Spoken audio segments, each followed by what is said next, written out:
Hello and welcome to another episode of Thick Slices and Deep Cuts. This evening I will be ranking the 9 studio albums of death metal legends from Tampa, Florida. Morbid Angel, one of the pillars of the entire scene, one of the cornerstone bands. I've ranked, Chuck Schuldiner and Death. I've done Obituary, 2 Tampa bands. I've also done Napalm Death, Carcass, both were from the England scene. I guess I did Pestilence, I did Gorguts. I'm trying to do all of the key bands. Morbid Angel are definitely one of the creators of the entire scene. They were there on day one. In fact, I think that the roots of this band go all the way back to like 84 or something like that. But basically, the brief history that probably a lot of people already know. It's Trey Azagthoth's band, but he started this band with Richard Brunel on the other guitar and Mike Browning on drums.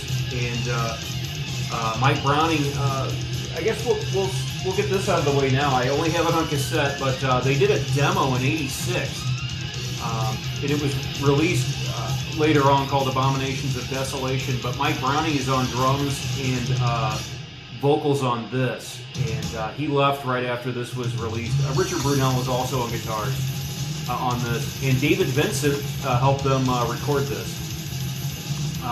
But Mike Browning left and formed Nocturnus, and I love Nocturnus, another Tampa death metal band, sci-fi.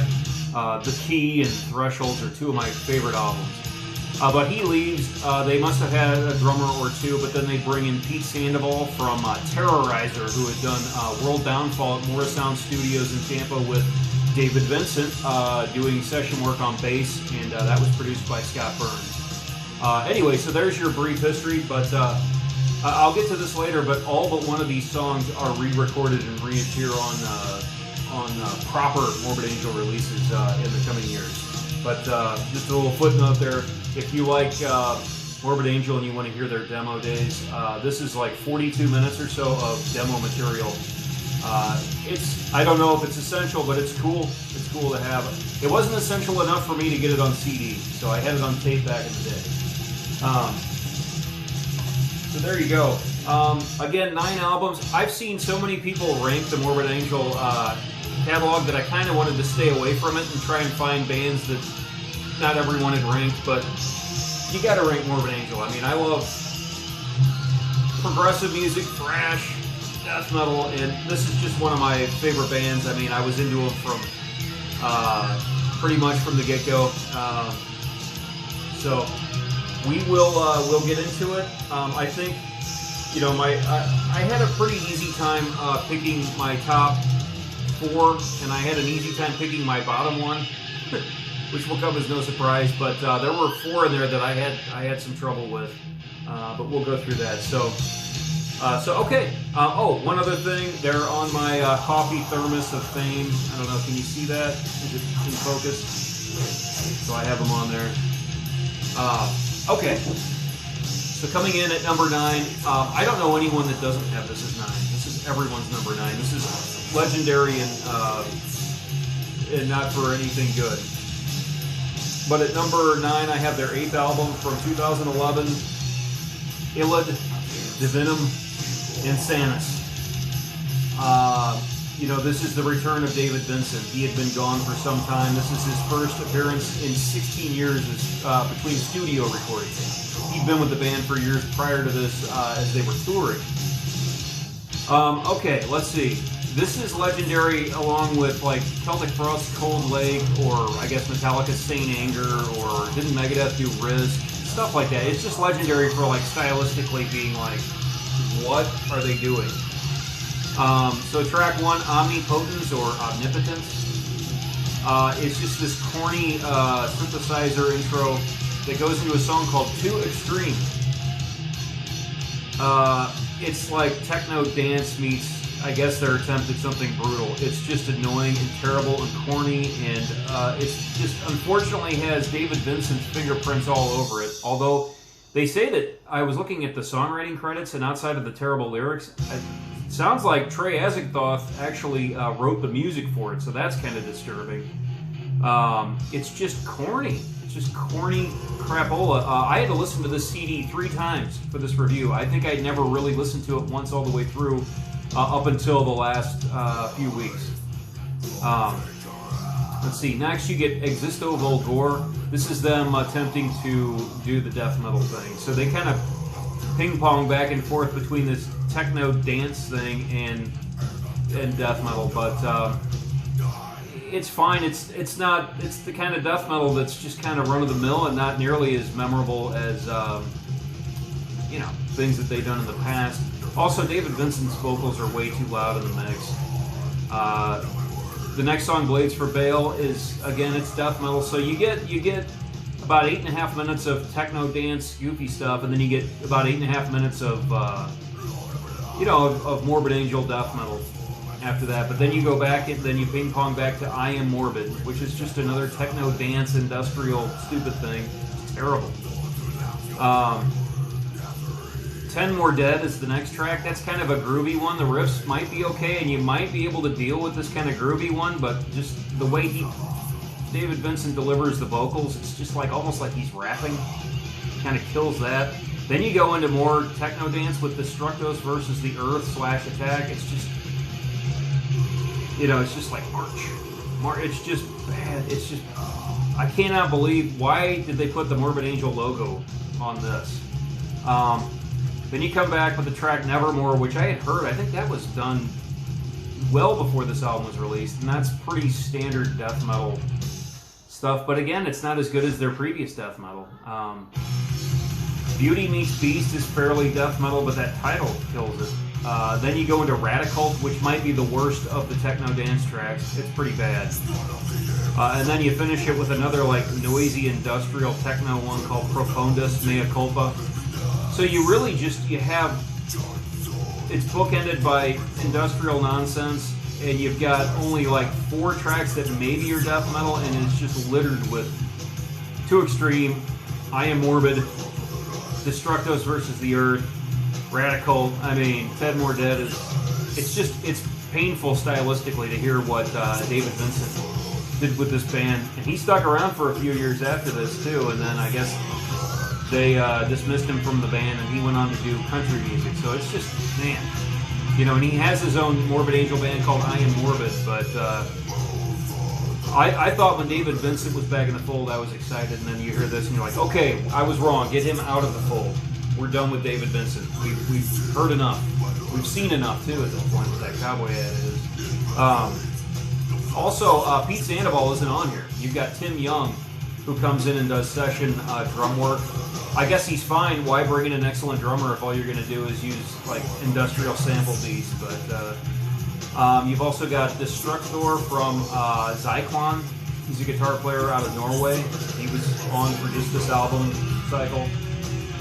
So, like I said, it's infamous for just being bad. And I listened to it. It was. I'll say this: it wasn't forgettable, but I kind of wish it was, because I can't get some of the little chants from David Vincent on some of those bad tracks out of my head sometimes. But so there you go. Coming in at number 9, you've got from 2011, Illa Divinum Insanus. Okay, the final 8 are all good to great. So we got the one bad one out of the way.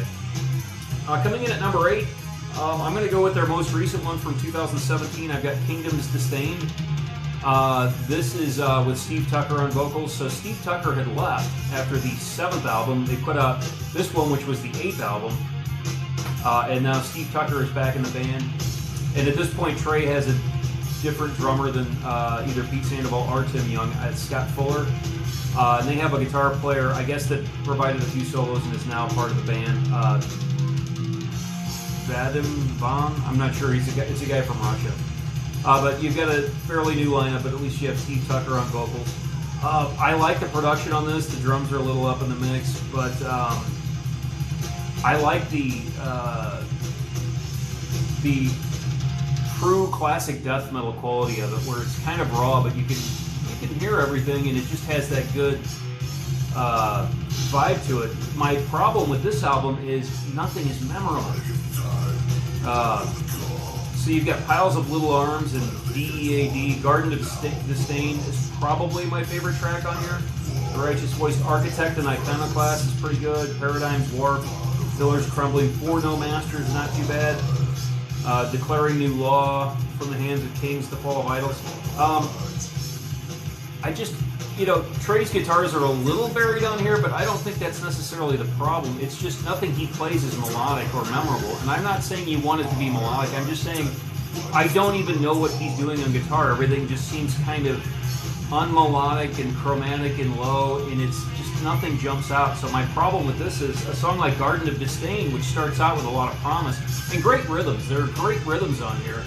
I just wish there were some more memorable riffs to go with those great rhythms. And Steve Tucker sounds great. So all of those things are in place, but just nothing here is nothing here stands out. It's just a collection of decent songs here, but of decent. It's a collection of excellent rhythms and a great vocal performance, and the production is good, but just the riffs are a little lacking in the memorability department. So that's why I was trying to figure out. I was considering this for the number 7 spot, but ultimately it's going to be number 8, just mainly for that reason. So there you go. At number 8, I have their most recent album from 2017. I have Kingdoms and Stains. Okay. Here's where it gets even more difficult. So coming in at number 7, let's pull this bad boy out. I have it on vinyl. From 2003, I have Heretic. So this album, this was their 7th album, the last one to feature Pete Sandoval. They're a 3-piece at this point. You've got Steve Tucker on vocals. This is fairly reminiscent of an album they did in 1998, their 5th album. It's very aggressive, deadly and aggressive, but also with this like abstract experimentation mixed in. So you've got a ton of instrumentals. In fact, this album has 2. I have it in the vinyl format. You've got 2 instrumentals to start side B. Then you got 2 longer, like the longest song on the album and another song, and then you've got 4 instrumentals in a row to end the album. And if you get it on CD, you get a zillion like hidden tracks and some, you know, things like that. But the second to last track is a drum check. They're in the studio and they're like, for Pete Sandoval, they're like, Pete, can we hear that kick? Can we hear your kick drum? And he goes into this whole drum solo jam. It's pretty funny. But I think side 1 is great. Like, Cleansed in Pestilence, Enshrined by Grace, Beneath the Hollow, Curse the Flesh, Praise the Strength, Stricken Arise. It's a strong, deadly side A of an album, but the second side just doesn't keep up. You do have the longest song, which is God of Our Own Divinity, which is pretty cool, and Carl of Nile comes in and has a guest solo, so that's kind of cool. But it's just chock full of instrumentals, and so there's just not. I just wish there was more substance on this album. And again, side 1 gives you plenty of substance, but side 2 kind of doesn't live up. Also, the production, they intentionally like jacked the production up. There's no bass guitar on this, so they decided to do a production that just sounds like kind of goofy and underground, and I think they were trying to do something intentional. I think they wanted to do a production that didn't sound conventional in any way. So that's what happened on this. I do dig this album though. That's the thing, and I didn't want to rank it 7th because some of these songs are great, and I can actually look past the production, but like I said, it just loses steam in the second half. It just turns into like just a ton of like little instrumental experiments and things like that. But at any rate, it's still a solid album. Another one from the Steve Tucker era. So at number 7, I have their 7th album from 2003. I have Heretic. Okay, so coming in at number 6. Man, I wanted to put this at number 5, but at number 6, I have their 5th album from '98. I have Formula's Fatal to the Flesh. Fairly similar to this one. And I don't know if you can notice, but you got that fiery color and that blue. Is that a coincidence? I'm not sure. Also, This was their 6th release, and it starts with the letter F. And there are 3 of them. Formulas Fatal to the Flesh, 666. Huh? Basically, all of their albums started. Kingdom's Disdain was their 11th release. Not their 11th studio album, but their 11th release, so that got a K. Their 9th release got an I. This is their 6th release, it gets an F. This was their 5th release, 6th release. This is their 8th release, 7th studio album, and it starts with an H, so on and so forth. This one's another, just like Heretic, pretty much a lot of the same things here. You've got a deadly attack of music here with the abstract experimentation of several instrumentals, lots of tracks, 14 to be exact. It ends with several instrumentals as well that are shorter and ambient and things like that. This is the first one after David Vincent leaves the band, the year in '96. And this band goes completely back underground as far as their sound goes. And this is where they, on the previous album, they were a 4-piece and they were on a major label. On this one, they're reduced to a 3-piece with a new vocalist, bass player, and they're back on Earache Records. And they just go back underground. And this is 1998, and I'm telling you, that was the dark ages for this kind of music. So they just go back underground. Nothing Is Not, we're listening to Nothing Is Not right here. This is a hyper-fast album, but Nothing Is Not is one of the slower tracks, but it's also one of the best. Heaving Earth, Prayer of Hatred, Bill Earth, Sog, Chambers of Dis. Hellspawn is a re-recording from the Abominations of Desolation demo. Yeah, Covenant of Death. Probably my favorite track on here, if it's not Nothing Is Not, is Invocation of the Continual One. It's almost 10 minutes long. It's like 9:47. And apparently Trey took a bunch of riffs from the demo days from back in the mid-'80s, and I guess he put them all together and created this piece. It sounds like it's broken into at least two different parts, but it's just a cool thing. And I'm not sure who's doing vocals because it doesn't sound like Steve Tucker. And I know when they do those older songs like that, they do a higher pitch, like old school death metal kind of thing. So I'm not sure if maybe Trey did the vocals on that or if Steve Tucker changed his voice, but that is a very cool track. So this is a cool album. Again, the experimentation takes over a good chunk of the album, but I do like it. I do like Steve Tucker. I think he actually fits in the band pretty well, even though I remember when David Vincent left, I was pretty bummed out, but I think Steve Tucker does a hell of a job. He certainly keeps him, legitimate.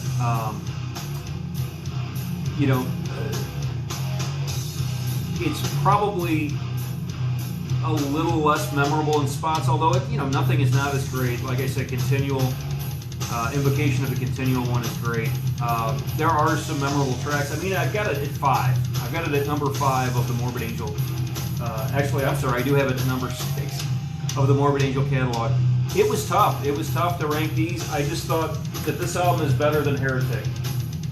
And I think that they're both far more memorable than Kingdom's Disdain.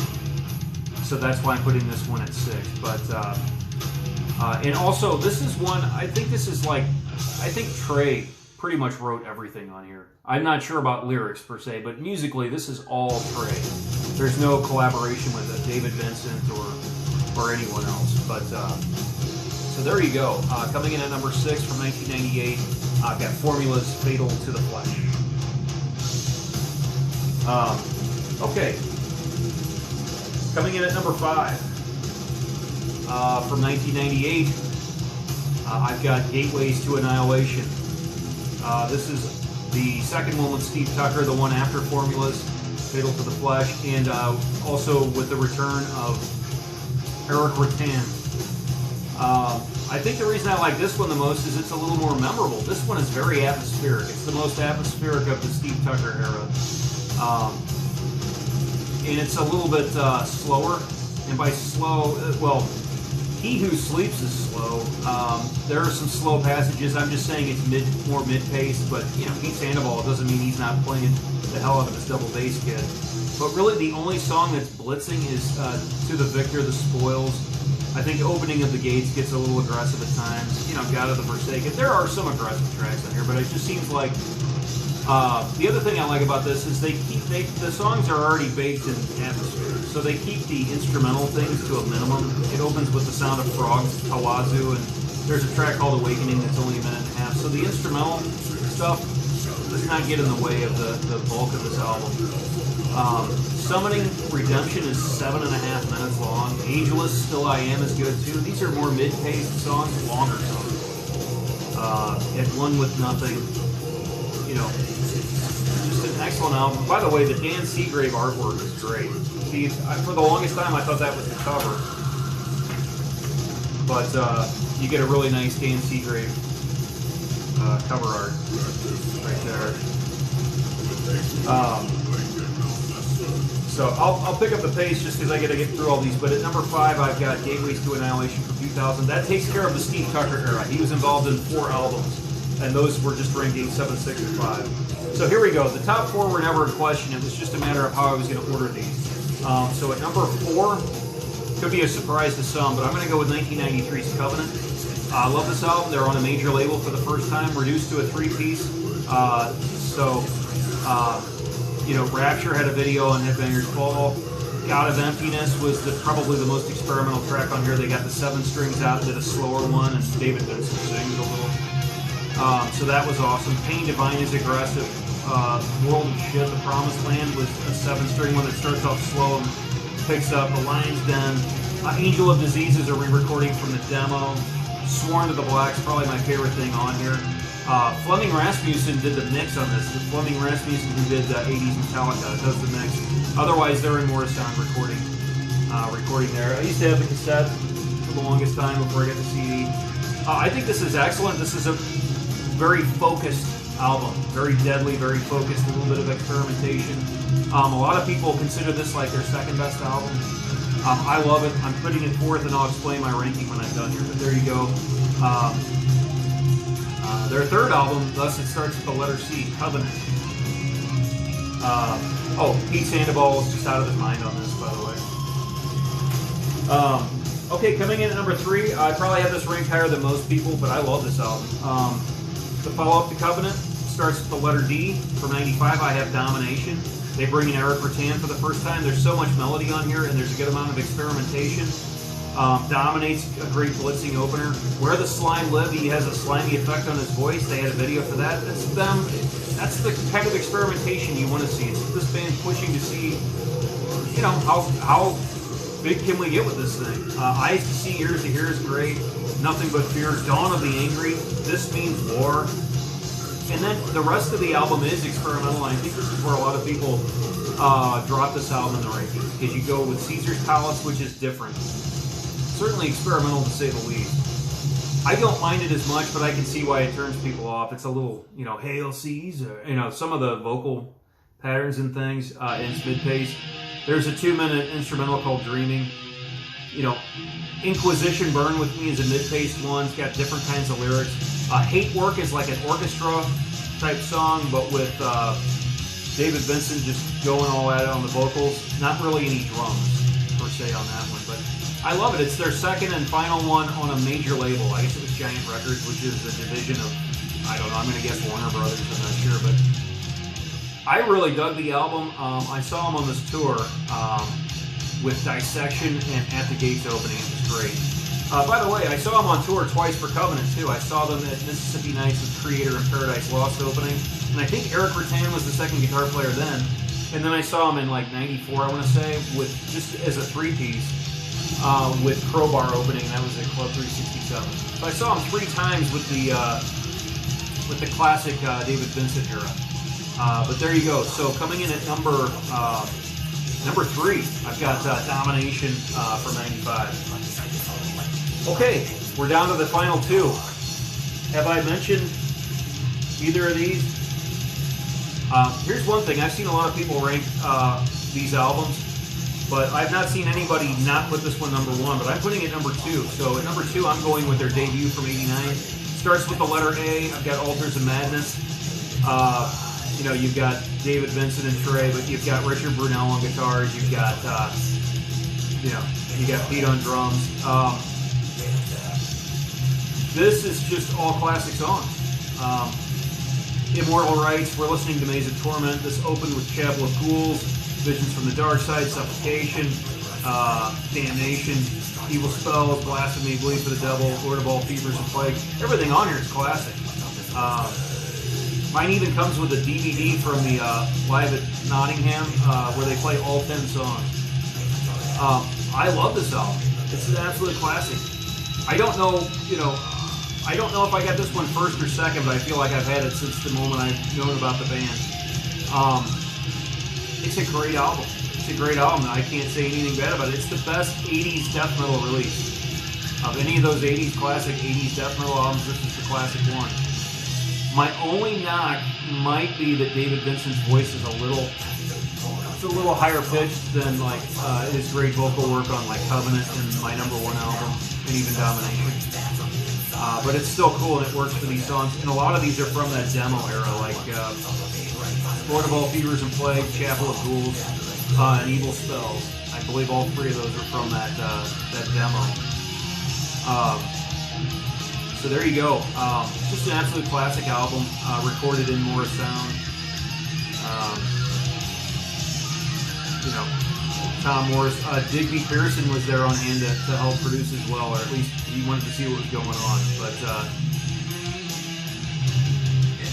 everybody else ranks it 1, and I agree it's a #1 album. I just have one that's I rank just a little bit higher than this one, but this is an absolute genre classic. I have this tattered shirt as proof that I wore it out. Have the cassette. So at #2, you've got Altars of Madness. And so at #1, nobody's #1 pick, but I've got their second album. Starts with the letter B from '91. I have Blessed Are the Sick. So they come back into the studio after Altars. David Vincent's voice is much lower, much darker. I feel like the lyrics, everything, the lyrical content is stepped up a notch. I think the riffing and the songwriting gets a little more intricate. Productions get a little more clear. I think this is my favorite as far as like them doing the atmospheric albums. The intro sounds like Hell Awaits from Slayer, but even darker and more satanic and twisted. Doomsday Celebration is my favorite like interlude instrumental thing they've ever done. The end of the title track, Blessed Are the Sick, Leading the Rats, which is a slow and has this flute-like sound, which is eerie. Desolate Ways, Richard Brunel does this really beautiful acoustic piece. And then it ends with a piano thing a la Mozart called In Remembrance. So I like how they drop in all this sophisticated, artistic, creative stuff. And forget all that, Fall from Grace opens up about 40 seconds in. You get treated to an awesome Trey riff that goes into a blast. Brainstorm, Rebel Lands, Day of Suffering is so brutal and awesome in under 2 minutes. Total grinding like that. You flip to the, Blessed of the Sick, you flip to the second side, now you get all these tracks from the demo days. So you've got Thy Kingdom Come, Unholy Blasphemies, it's totally brutal. Abominations we're listening to now is actually from, you can hear an early version of that on here. Desolate Ways I mentioned. The Ancient Ones, I forget what it was called on here. But The Ancient Ones is a song from the demo as well. So I just think this one is like, and it's just like the cover, which is something from the 18th century in France, Satan's Treasures. It's like artistic, this is like a work of art, death metal, I think. Like that's how it differentiates itself from the first one and from the others. And it's always clicked with me and I love it. I like to just play it and let it ride for the 40 minutes or whatever the length is.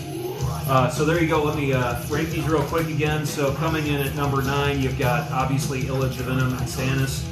#8, you've got Kingdoms Disdained. At #7, you have Heretic. #6, you've got Formulas Fatal to the Flesh. #5, Gateways to Annihilation. #4, I've got Covenant. #3, I have Domination. And then the two classics. At #2, you got Altars of Madness, and #1, I have Blessed Are the Sick. Obviously, I had the shirt back in the day, and Tatters saw them 3 times live. Had the first 3 on cassette. Entangled in Chaos, this gets the letter E. It came after Domination. It's got mostly stuff from Altars of Madness, and got 5 from Altars of Madness, 3 from Covenant, 2 from Blessed, and 1 from Domination. So there you go. So that is ranking the albums of Morbid Angel. I think that covers it.